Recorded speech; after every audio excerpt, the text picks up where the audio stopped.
আসন্ন ষষ্ঠ উপজেলা চতুর্থ ধাপে অনুষ্ঠিত হতে যাচ্ছে 5ই জুন রায়গঞ্জ উপজেলা পরিষদ নির্বাচনকে ঘিরে ইতিমধ্যে প্রচারণা ব্যাপকভাবে চলছে। এই প্রচারণার মধ্যে দিয়ে আজকে ইতিমধ্যে ভোটারদের দাঁড়িয়ে গিয়ে তারা নানা প্রতিশ্রুতি দিয়ে তাদের কথা তুলে ধরে তারা এটি বলে যাচ্ছে এবারের ভোট ইভিএমে আপনারা ভোট দিবেন।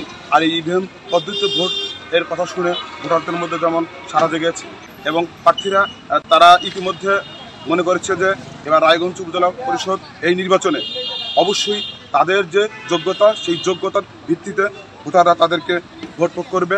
আমি এখন দাঁড়িয়ে আছি রায়গঞ্জ উপজেলা পরিষদ কেন্দ্রে, যেটি সদরের চায়ের দোকানে। এখানে নির্বাচনের শেষ দিনে ব্যাপক প্রচারণা চলছে। এখন উপজেলা পরিষদের ভাইস চেয়ারম্যান পদপ্রার্থী শহীদ পরিবারের সন্তান এবং শহীদের ভাই জাহিদুল ইসলাম মাইকেল ভাই তার উড়োজাহাজ মার্কা নিয়ে উনি ইতিমধ্যে প্রচারণার শেষ দিকে এসে ভোটারদের কতটুকু মন জয় করতে পেরেছেন এবং ওনার জয়ের বিষয়ে উনি কতটুকু নিশ্চিত হতে পারবেন এ বিষয়ে আমাদেরকে জানাবেন উপজেলা পরিষদের ভাইস চেয়ারম্যান জাহিদুল ইসলাম মাইকেল ভাই। ষষ্ঠ উপজেলা পরিষদ নির্বাচন আগামী ভোটার করতে যাচ্ছে। ইনশাল্লাহ আমি একজন প্রার্থী হিসাবে মানুষের দুয়ারে দুয়ারে ভোট প্রার্থনা করেছি।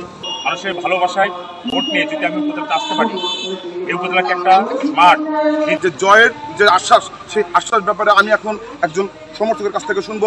উনি আসলে 5ই জুন যে নির্বাচন হতে যাচ্ছে সেই নির্বাচনে উনি কতটুকু জয়ে ওনার যে মার্কার উপজেলা পরিষদের ভাইস চেয়ারম্যান পদপ্রার্থী জাহিদুল ইসলাম মাইকেল ভাইয়ের উড়োজাহাজ মার্কার প্রতীকে কী পরিমাণ ভোট করবে এবং জয় তার কতটুকু নিশ্চিত এ ব্যাপারে উনি বলবেন। ধন্যবাদ ভাইকে। আমি জয়ের বিষয়ে আমি শতভাগ নিশ্চিত, কারণ আমরা প্রত্যেকটা আনাচে কানাচে দীর্ঘ কয়েক মাস হলো আমরা মানুষের দরজায় দরজায় যাচ্ছি, ভোট প্রার্থনা করছি। আমরা যেখানেই যাই সেখানেই সবাই বলে যে আমরা শহীদ পরিবারের সন্তান। আমি জাহিদুল ভাইয়ের পক্ষে এইটুকু বলতে পারি, এইটুকু নিশ্চিত করতে পারি, আপনারা যদি উড়োজাহাজ মার্কা প্রতীকে যদি একটি করে ভোট দিয়ে আমাদের সহযোগিতা করেন, আমাদের ভাইস চেয়ারম্যান হওয়ার সুযোগ করে দেন, আমাদের সাথে একমত হয় আমিও তাকে সহযোগিতা করব কথা দিয়েছি। যদি ভোট সুন্দর সুষ্ঠু পরিবেশে অনুষ্ঠিত হয় তাহলে অবশ্যই উড়োজাহাজ মার্কায় তিনি ভাইস চেয়ারম্যান পদে অবশ্যই নির্বাচিত হবেন। এই মুহূর্তে সর্বশেষ আজকে নির্বাচনের শেষ প্রচারণার দিকে রায়গঞ্জ উপজেলা সদর একটি চায়ের দোকান থেকে আমি আমার এই সর্বশেষ তথ্য জানিয়ে এশিয়ান টেলিভিশনকে ধন্যবাদ জানিয়ে আমি আমার কথা শেষ করছি। ধন্যবাদ সকলকে।